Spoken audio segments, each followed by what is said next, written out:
Because I'm an entrepreneur as well as an investor in real estate, I pay zero tax. So every time I make, let's say, $1 million as an entrepreneur, I immediately invested in real estate. I have a 4-to-1 step up. So I put $1 million in real estate, I get $4 million from the bank. That's why I love banks. But the banks are screwing everybody else, terrible, but it's good for me.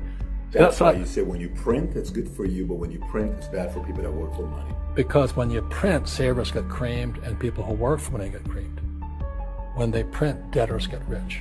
You see, debt and taxes make the rich richer, and debt and taxes make the poor middle class poorer. When we have obsolete ideas, we get obsolete results.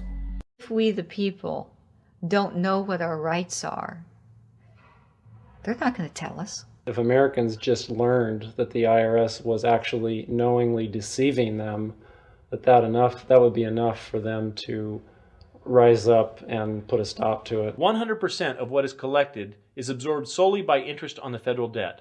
All individual income tax revenues are gone before 1 nickel is spent on the services taxpayers expect from government. People have been told, that you need this income tax system to fund government, which is absolutely ridiculous. I mean, my question is, well, if that's true, how did we fund government from 1776 to 1913? The main purpose of the income tax is not to raise revenue, but to redistribute wealth and to control society. A lot of people might say, well, gee, if there wasn't an income tax, what would happen to education? They don't understand that education is paid for the most part, out of state and local taxes, your property tax.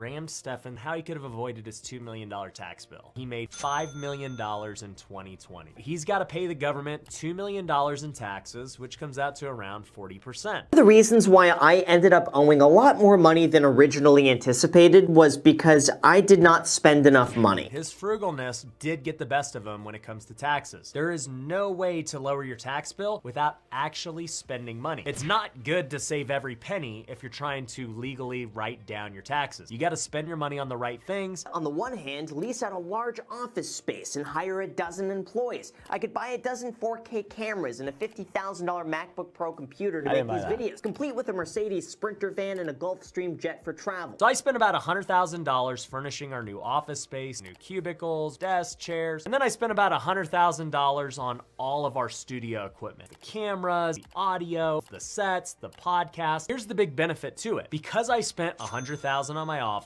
then another $100,000 for my studio, I now have a $200,000 write-off. Had I not gotten that $200,000 write-off, I would have then paid $80,000 in taxes anyway. I essentially wiped out $200,000 in income that I had. And if I'm getting taxed at that 40% rate like Graham is, then I would pay $80,000 on that income. But because I spent that money and invested into my business, I now wipe out that $80,000 in tax because that's income that I don't have anymore. Rich people's all-time favorite hobby is avoiding taxes. Here's how they do it and how you can too. I don't know. Rich people send their money on vacation to a tax haven. Popular locations include Switzerland, Bermuda, and the Cayman Islands. Offshore bank accounts get a bad rap because when you hear about them in the movies, it's always something James Bondy, they're doing something nefarious, money laundering, what have you. But registering your business or putting money in an account in a different country with lower taxes is a completely legal way to lower your tax bill.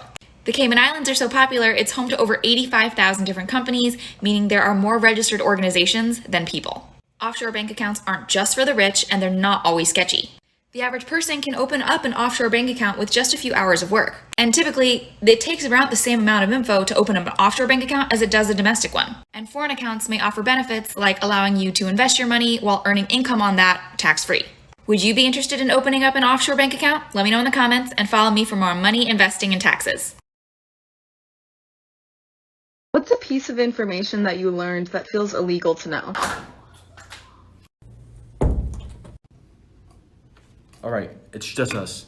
When you realize how much money you can save off of your rent and your utilities because you can write off your apartment rent on your taxes because you set up a home office, first pick a portion of the home or pick a room altogether where you're going to decide where you are going to set up your laptop and maybe your printer from. And then identify if this is going to be an exclusive use, meaning this is only going to be an area designated to taking business calls and handling business on your laptop. By applying this method, you can have direct expenses and indirect expenses, which you'll see right here.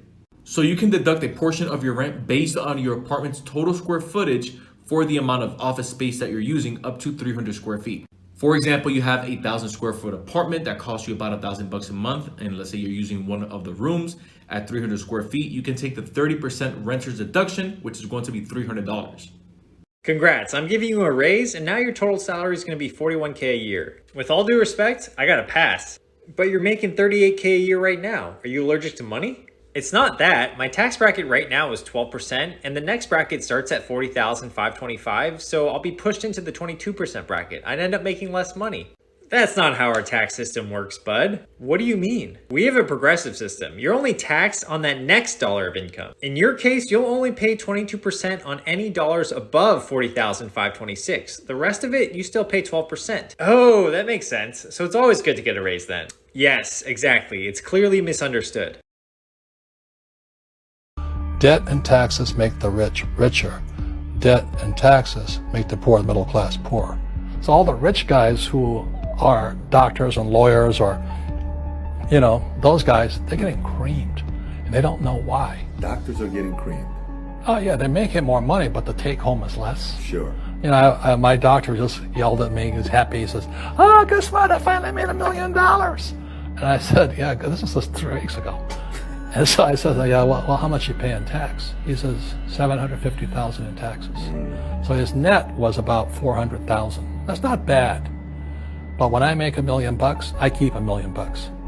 And the reason is because I don't make it by working for money. See, if you work for money, you're taxed. So that's why lesson number 1 in Rich Dad Poor Dad is the rich don't work for money. What we do instead is we create businesses as entrepreneurs. We acquire real estate. I don't want to invest in the stock market. Okay. So the reason is because as entrepreneurs, I have more control over my income, how much I make, and how much I pay in taxes. And because I'm an entrepreneur as well as an investor in real estate, I pay 0 tax. So every time I make, let's say, $1 million as an entrepreneur, I immediately invested in real estate and I have a 4-to-1 step up. So I put $1 million in real estate, I get $4 million from the bank. That's why I love banks. But the banks are screwing everybody else, you know, terrible, but it's good for me.